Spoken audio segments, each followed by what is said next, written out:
All right, so I'll go ahead and get started. Thank you so much for joining. I'm Michelle Rosen. I'm the Queen's Arts Fund Grant Program Manager at Queen's Council on the Arts.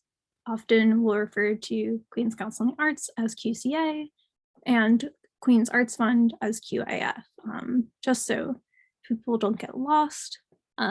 So this session is to go over the Arts Access Grant. So the Arts Access Grant is intended for organizations and artist collectives who would be applying with fiscal sponsorship to the grant. If you're an individual artist interested in applying to QAF, we're going to have a new work grant info session this Friday. And please join me there. That's probably better fit as this grant is intended for organizations and collectives. Great. So just to get started, we'll go over our agenda for today. We'll start off by just giving an introduction about QCA and QAF and the grant itself. Then we'll get into the guidelines of the Arts Access Grant and the eligibility. We'll take some time to have a Q&A for eligibility questions and general project questions. And then we'll go through an application walkthrough of a blank application of the narrative section. We'll be reviewing the budget section of the application during next week's grant info session, and that will be recorded as well. So please tune in there if you need some help with budget. But here we're really going to focus on the narrative section, and then we'll answer any questions you might have. And in between, we'll take some breaks in case folks need to attend to things. Great, so to get started,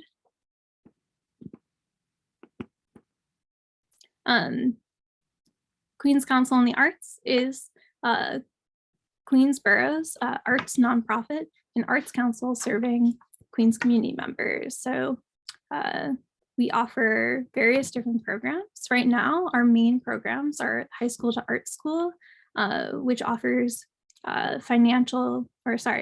offers portfolio help and financial planning for high school students, sophomore to senior, to help them get into the art school that they would like to and improve their application.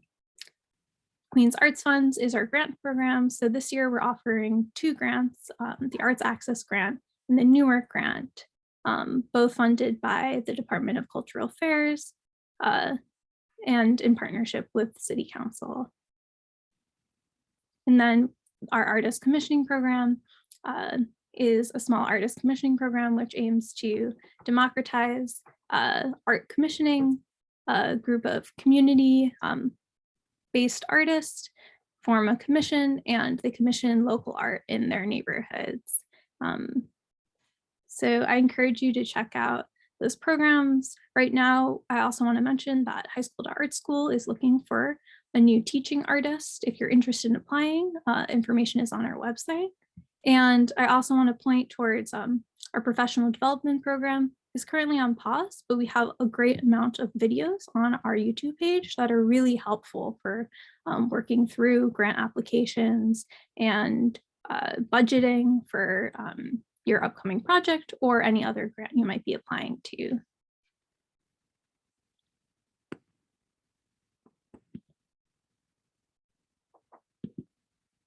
Great. So what is the Queen's Arts Fund?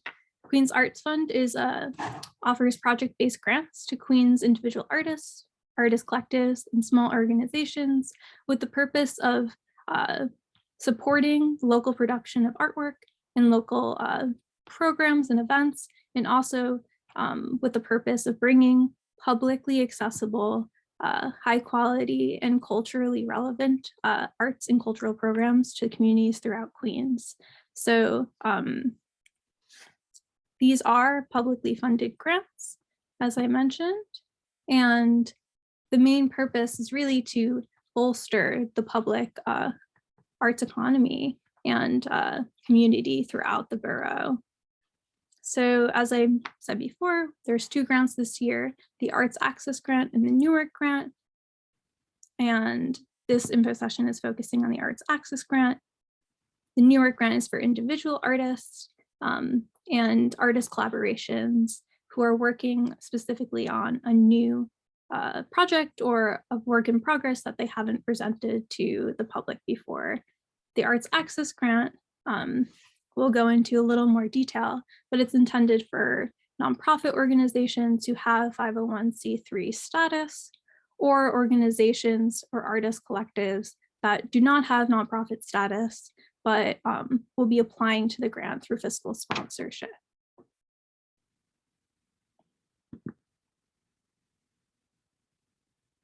So where do these funds come from? This year, the entire Queens Arts Fund program is supported by the Greater New York Arts Development Fund, which comes from public funds from the Department of Cultural Affairs in partnership with the City Council. So as I said before, these are public funds that are funding these projects, and state funded, NYSCA funded grants that were offered in previous years. The community arts grants are now being offered through Flushing Town Hall. They just closed their applications, but if you're interested in those in the future, I recommend you look at their page as well. But that's from state funding. These are city funded grants. And a little bit of an overview of the timeline for QAF this year. So in January, we have info sessions, and starting next week, we'll open up one-to-one application reviews. So those meetings are intended to go over a completed draft of your application for clarity, and answer any specific questions to your application you might have. And signups will be posted on our website tomorrow. So if you want to sign up, especially for first-time applicants or folks who haven't received QAF funding in the past, I definitely encourage you to sign up for one if you're interested. The application deadline is February 14th at 11:59 p.m. And unfortunately, any applications submitted after that cannot be accepted. So please make sure to submit on time. In March, QAF staff will review applications for eligibility per the Arts Access eligibility guidelines that we'll get into a little later, and for completeness. So any application that isn't complete or is ineligible will not make it to panel review. In April and May, our panels convene. Panelists from the community, their arts workers, cultural workers, and organizers meet in a peer process to review applications. And then in June, funding notifications will be determined, and funding decisions will be made. Those are approved by the board of QCA, and then notifications will be sent out by the end of June.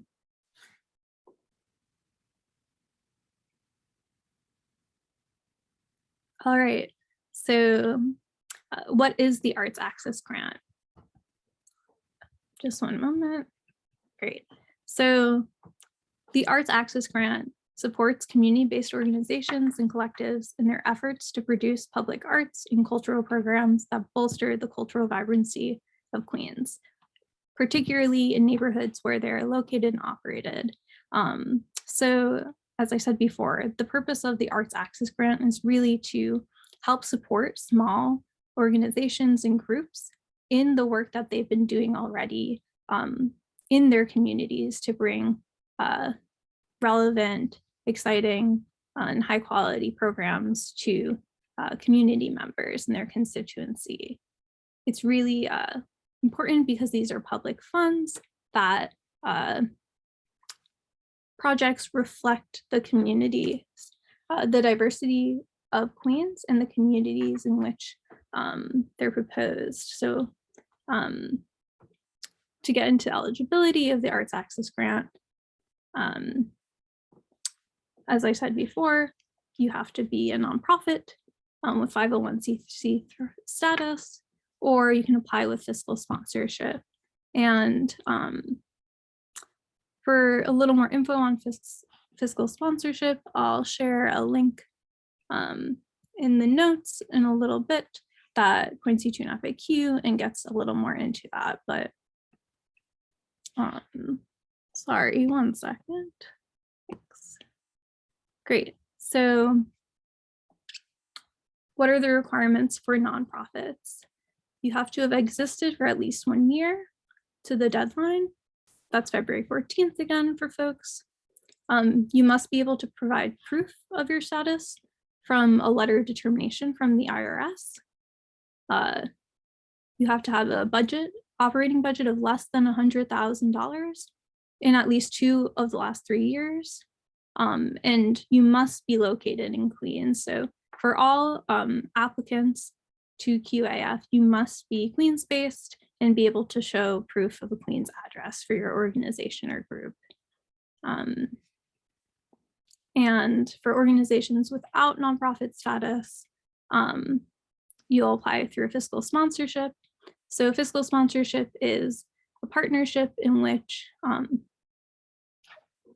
a community-based or a New York City arts-based organization can support you and has nonprofit status. They don't have to be Queens-based for the Arts Access Grant. It could be based anywhere in New York City. But other than that difference, it must meet all the eligibility requirements outlined for the Arts Access Grant for 501c3 nonprofits.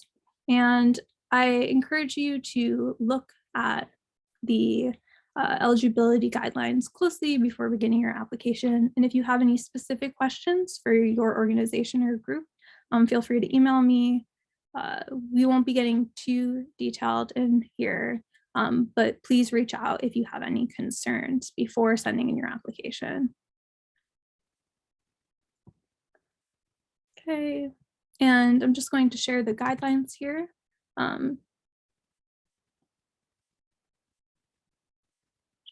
So folks can look at it if they have any questions.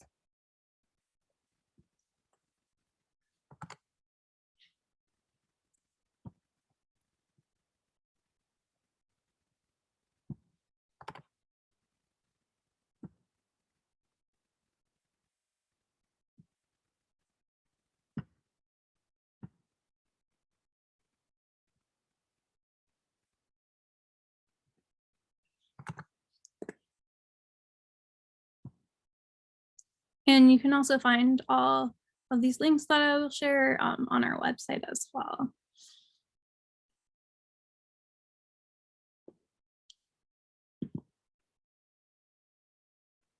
So what kind of projects can you apply or propose for an Arts Access Grant?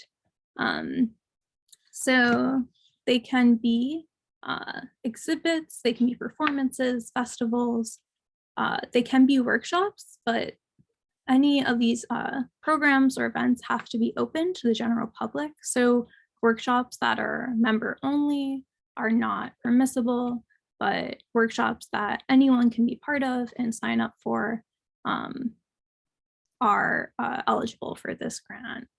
And a really important part of all project eligibility is that these projects have a public component, they're easily accessible by the public, and they will take place in Queens in 2022.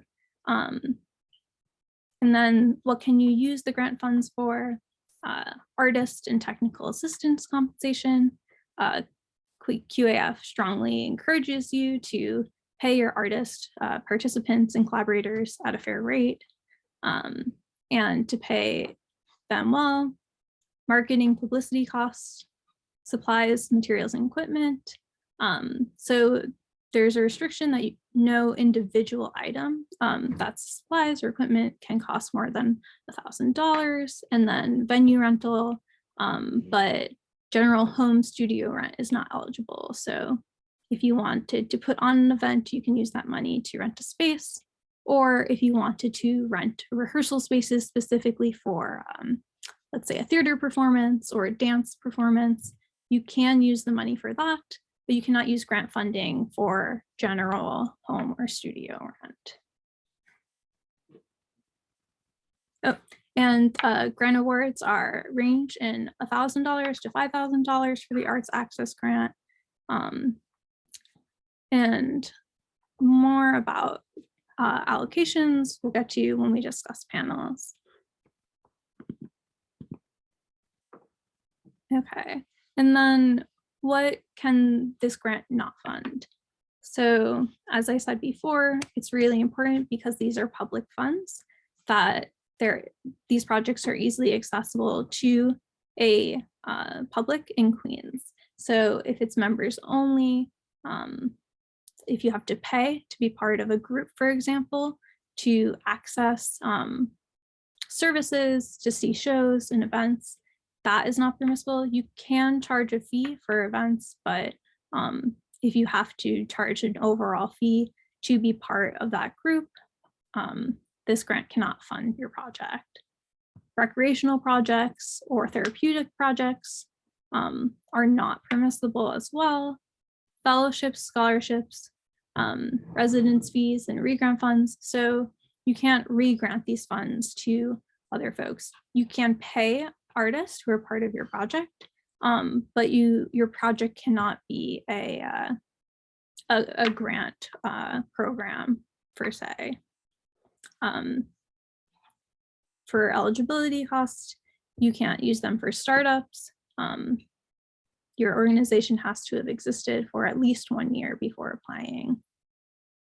You can apply for after-school programs, but in-school arts education programs that are only serving the student body or after-school programs that only serve a school student body are not permissible. So if it's hosted at a school, but it's open to everyone, then that's okay. And yes, out-of-state travels, acquisitions, and then anyone who's under the age of 18 who may be a participating artist cannot receive payment to be eligible for this grant.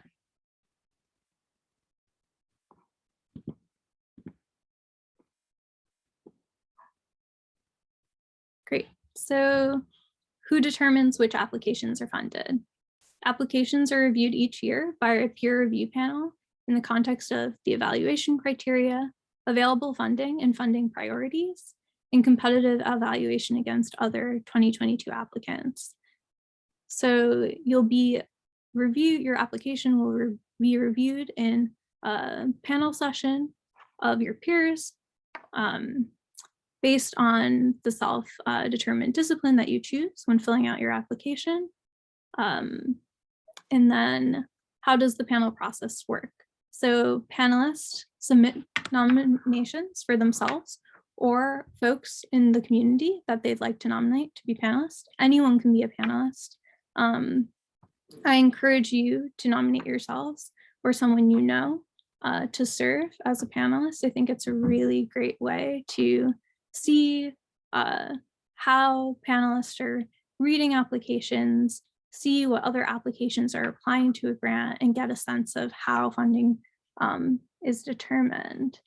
And panelists will be sent about 20 to 30 applications before the panel process to review and pre-score them after a panelist orientation. And then they will meet in the spring, as we said, virtually to discuss the applications and determine final scores. And those final scores are used as recommendations for funding, which are sent to Queens Council of the Arts Board of Trustees, which makes the ultimate decisions for funding. And QCA staff doesn't state opinions or have any input in the panel process. We're simply there to facilitate the panels.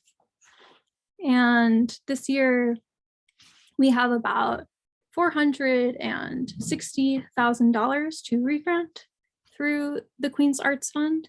And the exact amount of allocation is dependent upon how many folks apply to the Arts Access Grant versus the Newark Grant, and how many folks apply in each genre or discipline. But that's the amount of money that we are working with for 2022.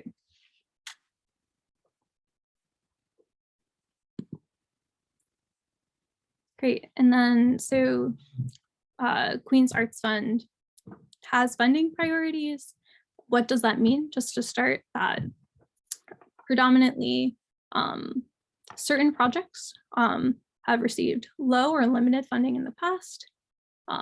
There's a focus on equity and accessibility in our funding priorities. So Black, Indigenous, and Latina applicants and applicants based in South Queens, Rockaways, and East Queens neighborhoods have historically received limited or low funding in past QAF cycles.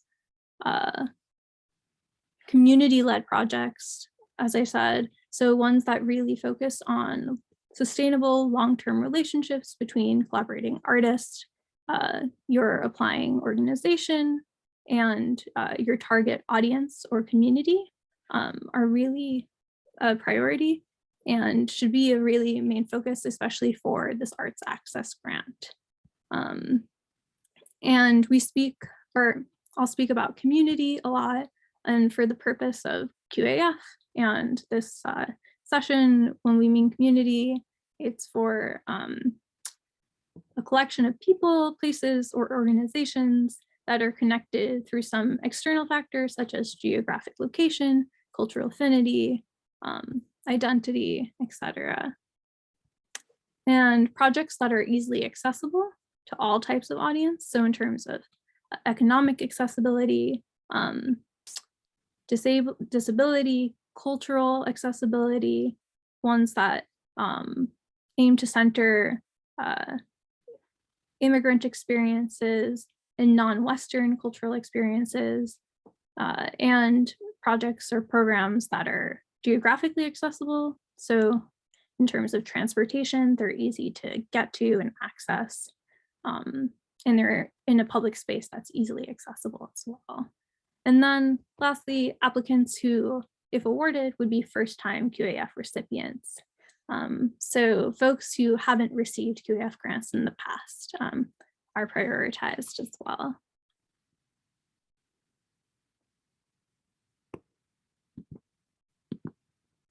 Great.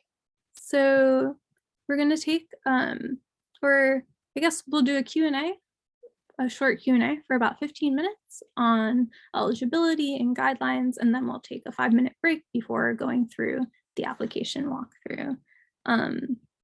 So if you have questions, I see some people have put some in the chat, but I'm going to ask that you raise your hand using the reactions button, or you can just raise your hand and I'll try to call on folks. Just give me 1 minute. All right.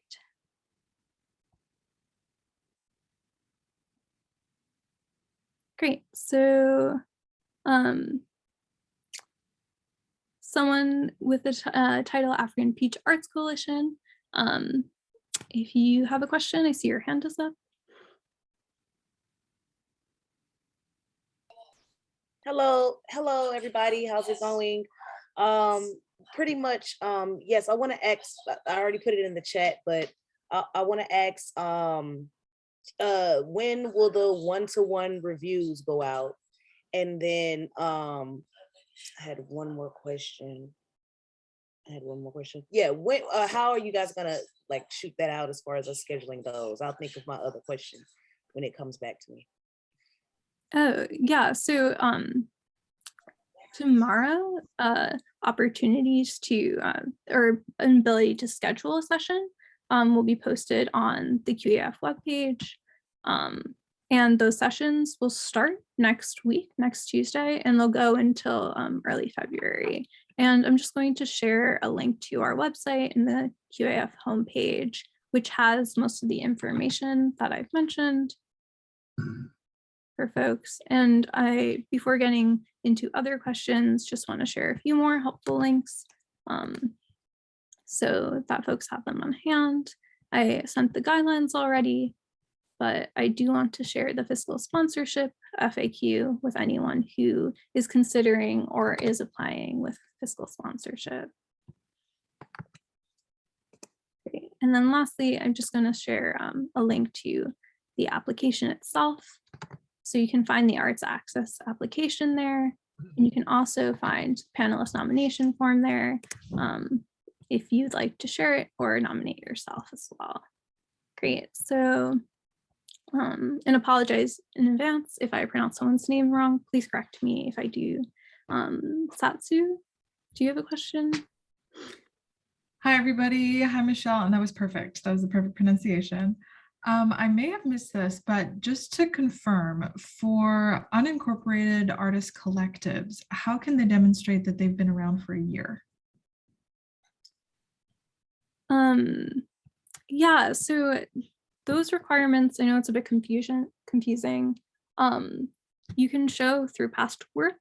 The requirement that you've been in existence for a year is really important in terms of a nonprofit status. So I would say in your organization mission, where you can also write your artist collective mission, state your year of origin, but those are mostly applicable to so it would apply to your fiscal sponsor as well. Yeah, sorry if that's not clear. I realize that that's a bit confusing. So sorry, just to clarify, the way that an unincorporated artist collective that's applying with a fiscal sponsor can demonstrate that they've been around for a year is by showing the date that they became fiscally sponsored. Like, is that the start date? No, so I would just say, so it's not as important for folks who are using fiscal sponsorship to state the date that they've started, but share that information in your organization mission section of your application. And then for your, if you are applying with fiscal sponsorship, they'll ask you when that fiscal sponsorship organization, how long they've been in existence. Got it. Okay, thank you. Okay, and Kostas, or sorry if I pronounced your name wrong. That's good. That's it. Kostas. Thank you. Thank you for your presentation and your time. I'm with Prometheus Project. I have a couple of questions if I can get them quickly. One, can you apply to more than one project? Yeah, that's a great question. No, so if you're applying to either QAF grant, you can only send in one Queen's Arts Fund grant application, either the Arts Access grant or the Newark grant per year. Okay. What did you mean by non-Western? Non-Western as in cultural traditions outside of traditional European values. So folks, cultural traditions coming from parts of the world really outside of Europe. Those that get preference? That originated in Europe. Sorry? Those have preference? They are a funding priority along with other funding priorities, the Queen's Arts Fund. Okay, and what about videos that are made in Queens? Are those permissible? Yes. So, videos or pre-recorded programs so you have to create a program this year, but for your public event component, the public sharing, you can record things, you can share a video as long as the virtual event that you might have or the screening has some kind of live interactive component. So for example, you're screening a video that you've made and then you have a Q&A session with the artist who've made it in the audience. Simply, you can't post a video to YouTube or on social media. But what about a video that uses a live performance to convey a message, for instance, to promote COVID protocols for the immigrant population? Yeah, so you can. It would not have a Q&A, but it would be using perhaps some sort of performance type to create a message. So the QAF grants, Arts Access grant is twofold. So you can create the video, but you also need to have a public component to your project. And that public component has to have some kind of live, either in person or virtual interactive part. So you can't simply, your project can't just be recording that video. It has to be showing it and having an event to share with folks. Okay, thank you. Great. And does anyone else have any questions? Patri? I have two questions. If you're funded by DCLA, you're not qualified to apply, right? So if your organization is directly funded by DCLA, you are not eligible to apply to the Arts Access Grant, and you can also, you can't apply or be a fiscal sponsor for an organization applying to the grant. Number two question, how about the commissioning, The artist commissioning? artist commission? Yeah, so that's a separate program at QCA, and the applications for that are now closed, but if they, for the next cycle, I'm not sure exactly when they'll open again, but this year they opened over the summer, and it's usually carried out in the fall. Thank you very much. And Akemi? Hello. Can you hear me? Yes. Great.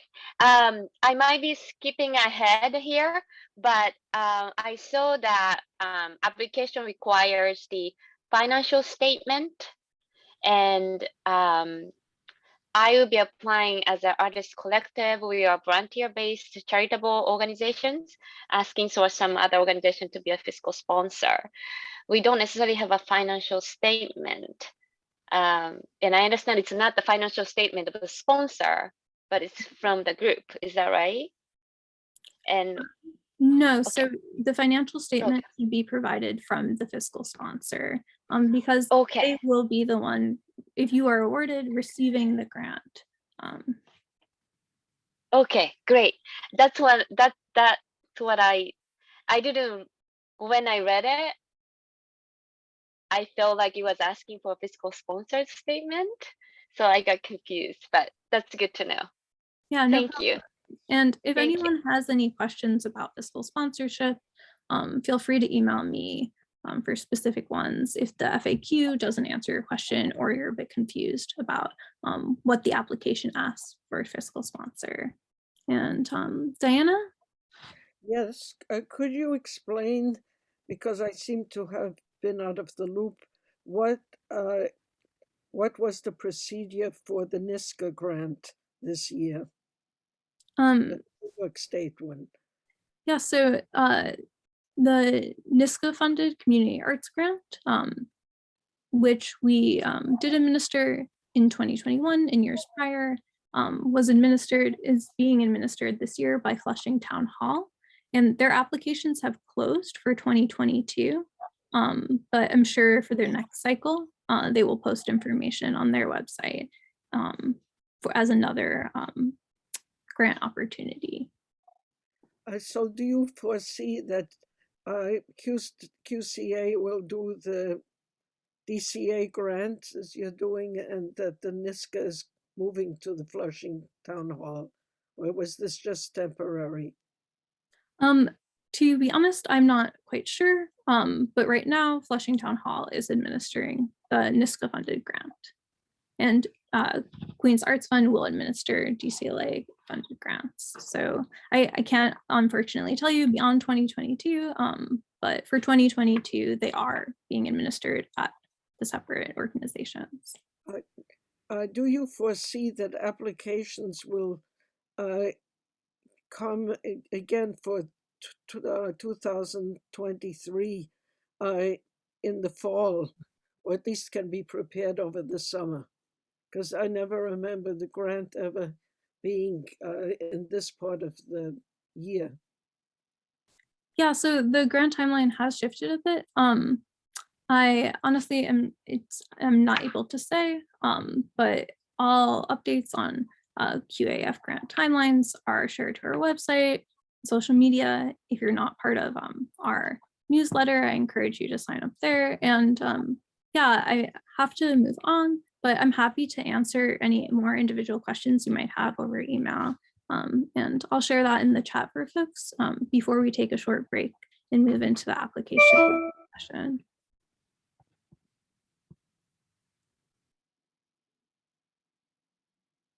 Great, so we'll return at about 7:15 and we'll walk through a blank application together, and then we'll review any specific application questions or narrative questions you might have.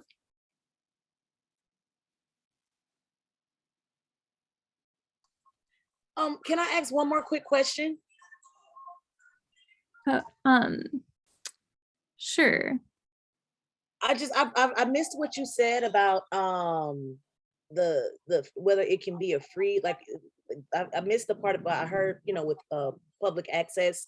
I'm trying to figure out, did you say we have to make the program free, or can we charge a small fee or ask for a donation for the event if granted the funding? Yeah, so thank you for asking that question. It's really helpful for me to hear it. So these programs do not have to be free. There is no requirement that the either component, the project or the public component of your project has to be free, but we strongly encourage that you do make them free or sliding scale so that they're accessible to Queens communities. Does that answer your question? Yes, thank you. You know, we'll probably just do a donation if that's okay. Yes, and donations are included as well. So donation suggested fees, low fees, and sliding scale are what we look to in our funding priorities over. And just to clarify, what do you mean by sliding scale? Like $5 to $10, $10 to $20? Yeah, so exactly. Admission fees that are on a sliding scale. So it starts low and may be up to any amount. I do encourage folks not to apply with fees that are greater than $20, as panelists in the past usually find that those are really inaccessible to communities, and those projects tend to not be recommended for funding. Great, so I'm gonna take a few minutes to break and then we'll return and go through the application. And thanks everyone for their questions.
So we'll get started reviewing the application narrative section of the Arts Access Grant.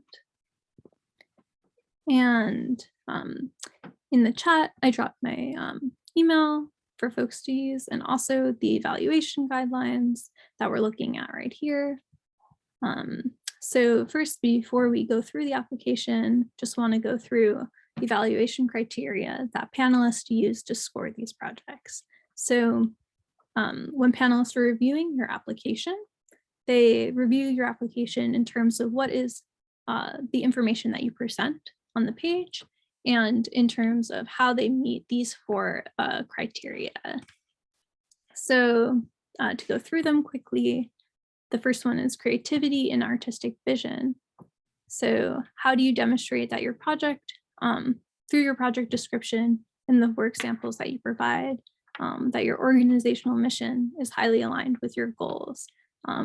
How do you show that this project fits along the line of what your organization or group has been working on, and how will it help you grow as an organization or create new opportunities? The next is community engagement and support. So competitive applications are able to clearly identify your project's Queen-based audience or community, especially a specific community or audience, instead of just a general public. And also show the sustainability of the relationships between your organization or group and the community you intend to serve. So relationships that are mutualistic, that are 2 ways, that community members or your audience members have decision-making power in, are really projects that Queen's Arts Fund wants to see funded and are the intention of the Arts Access Grant. And then the next criteria is equity and access. So this speaks to our funding priorities as well as community engagement, but how accessible is your project to your target audience and also to the Queens community at large? And then does your project center people and communities that have been most marginalized by our society's inequitable systems and structures? And folks who are most marginalized, often in arts funding, are Black, Indigenous, and people of color, disabled folks, members of the LGBTQAI community, immigrants, senior citizens, religious minorities, amongst countless other distinct heritages and identities. But really, who is your project centering and intending to serve, and who does your organization center? Who's on organizational leadership, and do the 2 look the same? Is it community led? I would say, I personally look at it as, if leadership reflects those who you're trying to reach and bring into your project, then that incorporates a part of a community-led arts or cultural program or project. And then the last one is feasibility. So show the panel that you as a group organization are capable of doing the project that you're proposing. Your project timeline is clear, your budget is realistic, it shows an understanding of the cost and the steps that you need to take to make sure your project can happen. And your application narrative from start to finish paints a cohesive picture of what your project will be, how it will be done, and what the public component of your project will be to panelists. It really leaves no holes or questions for them after reviewing your application. So getting into the application part, to find the application, you can go on QCA's website, and I'll share that again in the link for folks, but go to QCA's website and you'll click on grants and commissions, and then click on Queen's Arts Fund grants, and you'll see this page. If you press apply here, it'll bring you to QCA submittable page, where you'll find all of our open grant opportunities and that panelist nomination form. I'm sharing the link again in the chat.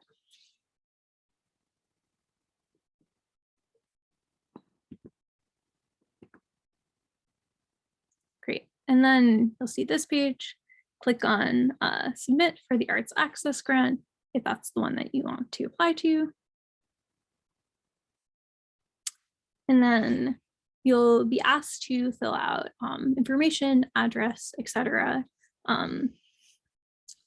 And then we'll get to the project narrative section, which looks like this. So starting your project title, it can be a working title. If you are awarded, you can change it. It's not permanent, but a title is helpful in just reviewing. And the project overview is the only section of the application that has a word limit. I do encourage folks to keep their answers succinct because panelists do have a lot of applications to review, but this is really giving panelists the main sense of what your project is. Short, 1 or 2 sentences. And I recommend sharing it with someone you know and asking, is it clear what my project is from reading this? Or if you were sharing it on an event blurb, someone would see it very quickly and get a sense of what your project or program is and if they want to attend. Next is your self-described discipline and number of artists involved. So the numbers of artists involved is who will be participating in that program that you're proposing for the Arts Access Grant. If you have any questions about who is considered an artist participant, specifically for your project, feel free to reach out over email to me and I can provide more specific guidance. Great. So next we come to your organization description. Here include your organization's mission statement or your collective's mission statement. So if you don't have one already written, mission statement should really encompass what your organization or group does and how you do it. A bit about why you do it is also really great and helpful, but it should be specific to your organization and should give a bit of background as why you as an applicant are applying with the project you're proposing.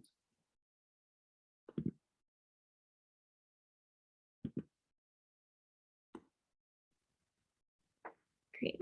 And then your project description is, I would say, one of the most important parts of your application.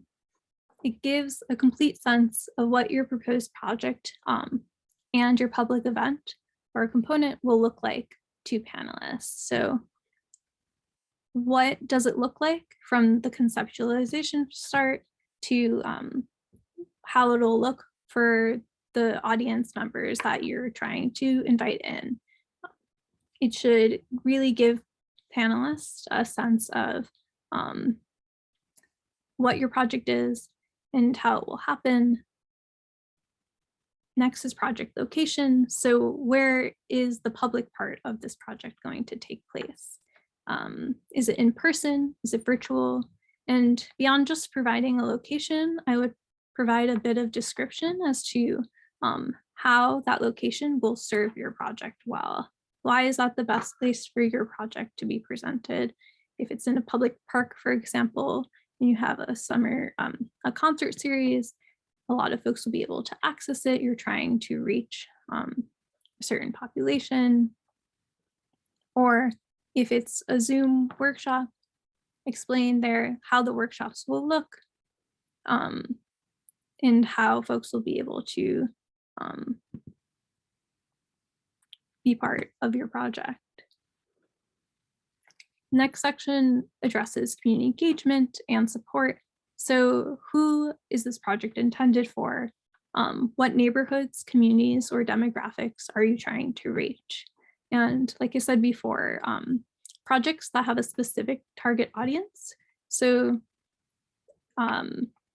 applications that demonstrate that there's been clear thought as to who they want to reach with their projects and why are really tend to do better in the panel process than projects that just state that the project is intended for the general public. And project artists and partners. So what are your relationships with, who are you trying to bring into this project, and what are your relationships with your participating artists and community partners like? How long have they existed for? And what has been your role in former projects? Is this a new partnership? If it is, why do you want to partner with these artists or community members? And then lastly is marketing strategy. How do you tend to reach folks and get the word out about your project? If your project is heavily participatory, how do you plan to share and engage folks and bring folks into your project?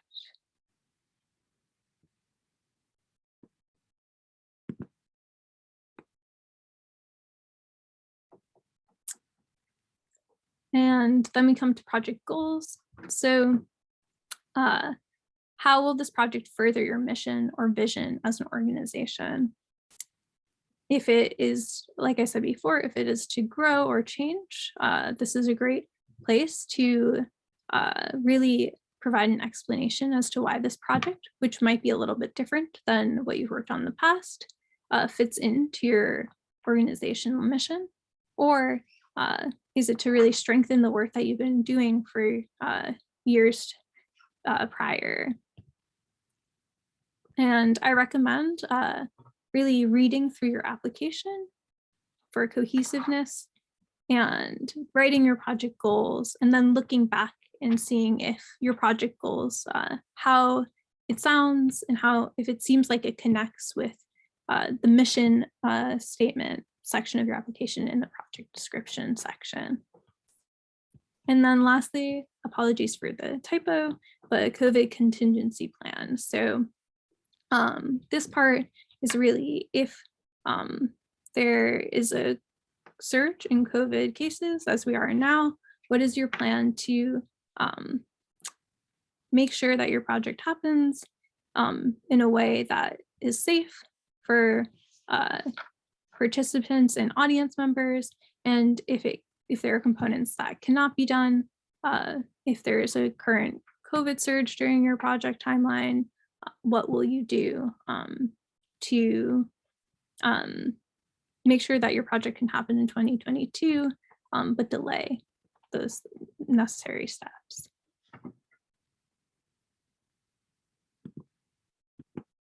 Great.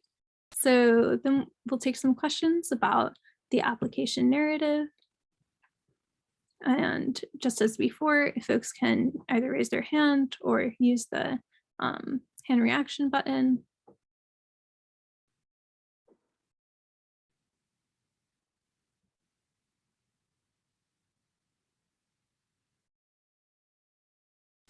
Great. Satsu, do you have a question?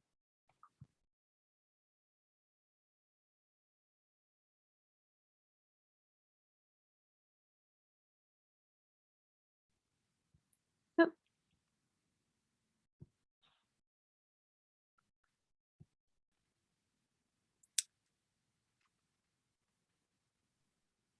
There we go. I was trying for a couple of times, but it wasn't adjusted. Yes, so about the application, just like the working title, like if the title of the project can change once the application is submitted, can the artists and the partners listed also change? Like if an organization is no longer available to work with you and you need to find another one, or an artist becomes engaged, etc. Is that possible to change? And if so, is there a follow-up that's needed, like an addendum that needs to be submitted to say, hey, this is no longer, the description is no longer accurate? Yeah, so for the participating artist and community partner section, you don't have to have those artists or partners confirmed, but I would recommend just listing whoever you are planning on bringing in. It's helpful that you can show panelists that you have communications, and it's not just folks that you're thinking of, but you have maybe prior relationships to, or other collaborations that you've worked on before, but they don't have to be definite before applying, and they can change if after you send in your application, let's say you said you were going to purchase or partner with an artist and they no longer can be part of your project, that's okay. And we expect that minor changes may happen for your project, especially given the gap of time between February and June when funding decisions are made. So that's okay, as long as it doesn't change the overall scope or just of your project. So if your project looks mostly the same despite those changes, that is okay.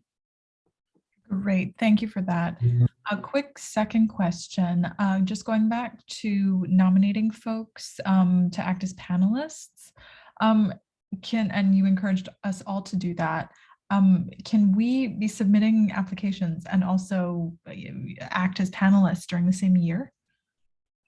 Yes, so depending on the number of applications and panelist nomination forms we receive, it does depend, but we have had panelists who have applied like in 2021 and also served on panels. They either serve on a Newark panel for the other QAF grant or in a separate panel from the one that your application is being reviewed. So you can nominate yourself to be a panelist and apply. You won't be a panelist in the panel that your application is being reviewed in. Great, thank you.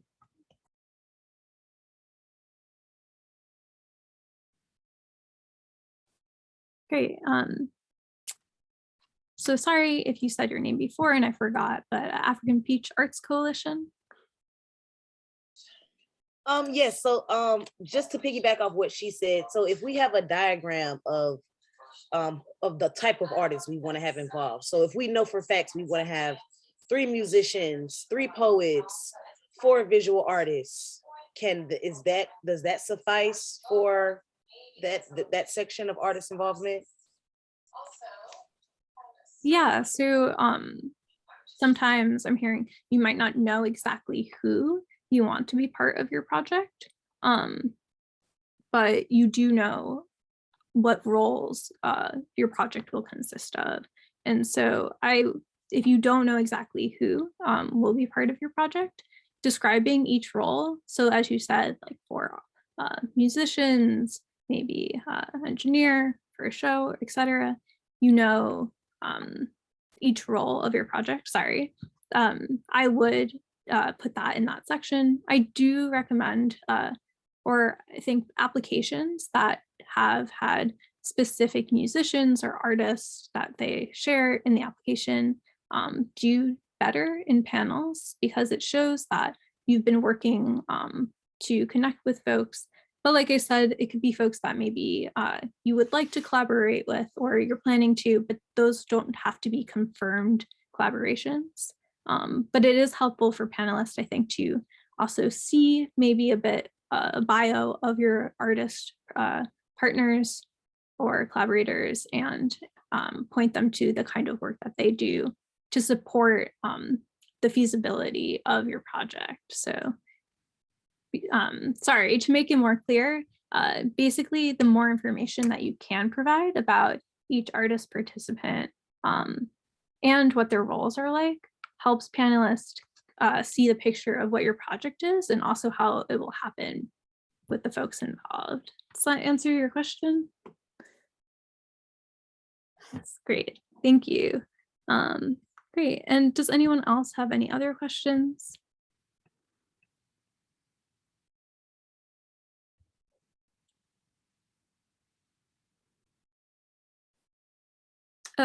Looking through the chat. So last year, we had about 70 applications to the Arts Access Grant, and 34 of those applications were funded. And it's difficult to say exactly how many applications will be funded this year, but it'll be around relatively the same amount of applications. And as I said before, applications are scored in or application funding determinations are made in terms of the evaluation criteria and also in comparison to other applications in 2022.